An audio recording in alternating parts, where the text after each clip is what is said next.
நம் வேண்டுதல் நிறைவேற என்ன பண்ணணும்? முருகன் கிட்ட நம்ம ஒரு வேண்டுதல் வைக்கிறோம். அந்த வேண்டுதல் நிறைவேறத்துக்கு நம்ம என்ன பண்ணணும்? எப்படி நம்ம வேண்டிக்கணும்? நம்ம எப்படி வேண்டிக்கணும்னா, முருகா எனக்கு இந்த வேண்டுதலை நிறைவேற்றி வை, நான் உனக்கு இது செய்கிறேன் அப்படின்னு வேண்டிக்கக்கூடாது. நிறைய பேர் இன்னைக்கு அப்படிதான் வேண்டிக்கிறாங்க. இந்த வேண்டுதல் எனக்கு நிறைவேற்றி வை, நான் உனக்கு இது செய்கிறேன் அப்படின்னு வேண்டிக்கிறாங்க.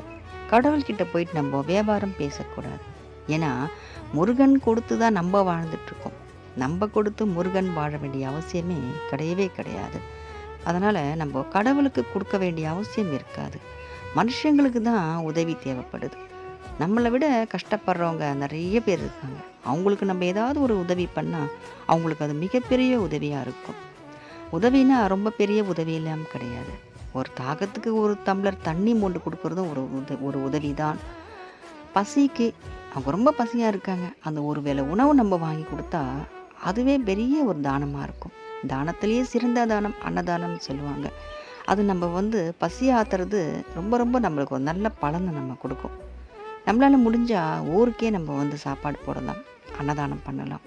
நமக்கு அவ்வளோ வசதி இல்லைன்னா ஒருத்தருக்காவது நம்ம ஒரு பசி ஆற்றக்கூடிய ஒரு வாய்ப்பு நம்ம தேடிக்கணும். உணவு ஒருவேளை உணவாவது ஒருத்தவங்களுக்கு பசி ஆறும்போது நம்ம வாங்கி கொடுக்கும்போது நம்மளுக்கு அந்த பலன் கிடைக்கும்.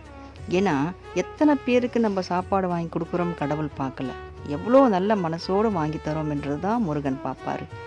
அதனால் நம்ம வேண்டுதல் வைக்கும் போது இப்படி தான் வேண்டிக்கணும்.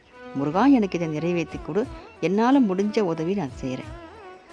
கடவுள்கிட்ட போயிட்டு நம்ம இதை செய்கிறேன் அதை செய்கிறேன்னு சொல்லி நம்ம வியாபாரம் பேசவே கூடாது. இப்படி வேண்டிக்கிட்டால் நம்ம வேண்டுதல் நிறைவேறும்.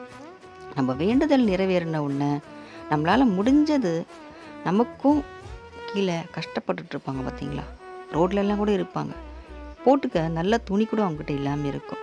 ஒரு நம்ம அம்மா மாதிரி இருப்பாங்க, நம்ம அப்பா வயசில் இருப்பாங்க. அவங்களுக்கெல்லாம் ஒரு வேஷ்டி, ஒரு சட்டை, ஒரு புடவை, ஒரு ஜாக்கெட்டு, அந்த மாதிரி நம்மளால் முடிஞ்சது அவங்களுக்கு ஏதோ ஒன்று வாங்கி தரலாம். போத்திக்கிறதுக்கு ஒரு போர்வை கூட நம்ம வாங்கி தரலாம். மனுஷங்களை பொறுத்த வரைக்கும் சரி, நான் முருகனுக்கு செய்யணும் எனக்கு ஆசை இருக்குது அப்படின்னா, வேண்டுதல் முடிஞ்ச உடனே நம்மளாக ஆசைப்பட்டு என்ன கொடுத்தாலும் முருகன் வாங்கிப்பார். அது தங்கத்தில் கிரீடமாக இருந்தாலும் சரி, தங்கத்தில் வேலாக இருந்தாலும் சரி, அது வெள்ளியில் வேலாக இருந்தாலும் சரி, நம்மளால் முடியல, நம்மக்கிட்ட இதான் பணம் இருக்குன்னு ஒரு 10 ரூபா கொடுத்து ஒரு திருநீர் பாக்கெட்டு வாங்கி கொடுத்தாலும் முருகன் ஏற்றுப்பார். இதெல்லாம் நம்ம பண்ணலாம். ஒரு சந்தனம் வாங்கி கொடுக்கலாம், ஒரு பன்னீர் வாங்கி கொடுக்கலாம். ஏன் டெய்லி அந்த கோவிலில் விளக்கேற்றுவாங்க. அந்த குருக்கள் கிட்ட கேட்கலாம், நீங்கள் தினமும் முருகனுக்கு உள்ள மூலவர்கிட்ட விளக்கேற்றுறீங்க இல்லையா, எந்த